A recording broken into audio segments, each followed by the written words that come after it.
చిత్ర. ఇలాగా జయచిత్ర ఈ రకమైన పెర్ఫార్మెన్స్ చూపించడంతో ఆవిడ అగ్రస్థాయికి చేరిపోయింది. మరొక ఎగ్జాంపుల్ ఏంటంటే బొబ్బిలి పులి.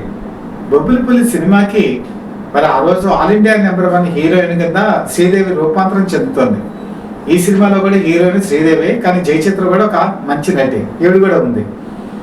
సినిమా ఎక్కడ శ్రీదేవి పేరు రాకుండా చేస్తుందో అని శ్రీదేవి భయపడుతూనే ఉంది. ఆ తరుణం వచ్చేసింది. అందులో ఒక సన్నివేశంలో బొబ్బిలి పులి ఈ క్యారెక్టర్ వేసినటువంటి చక్రధారి ఎన్టీ రామారావు, ఈయనకి పెళ్ళవుతుంది, నక్సలైట్ నాయకుడి కింద మారుతాడు. కథ ఒకనొక టైంలో లాక్ పడిపోయింది. ఏం చేయాలో అర్థం కానిటువంటి సన్నివేశంలో పేపర్లో ఒక వార్త చదివారు దాసరి నారాయణరావు. ఒక నిజమైన నక్సలైట్ నాయకుడు హిడెన్గా దాక్కొని ప్రపంచాన్ని నమ్మించడానికి తన భార్యని వీడియోగా చూపిస్తారు అనమాట.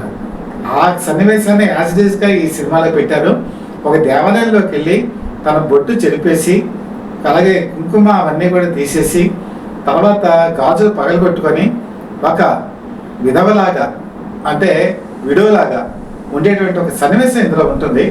ఆ సన్నివేశం జయచిత్ర చేసేటప్పటికి మొత్తం అంతా కూడా ఆ సినిమా అంతా ఒక్కసారి మలుపు తిరిగిపోతుంది. దాంతో పోలీసులు కూడా నమ్ముతారు, ఆ జయచిత్ర భర్త చనిపోయాడు కాబట్టే ఇవి టెంపుల్కి వెళ్ళి చేసుకుంది అని చెప్పి అందరూ నమ్మేటువంటి స్థితికి వస్తారు. ఇది ఈ సినిమాకి చాలా కీలకమైన పాయింట్. ఒక్కసారిగా ఈ సినిమాలో జయచిత్ర హైలైట్ అయిపోయింది. శ్రీదేవికి వచ్చే మార్కులన్నీ కూడా ఈ ఒక్క సన్నివేశంతో తను తీసేసుకుంది. ఆ విధంగా అందులో సెకండ్ హీరోయిన్ అయినా సరే ఒక మంచి మార్కులు కొట్టేసినటువంటి ఘనత జయచిత్రకి దక్కుతుంది.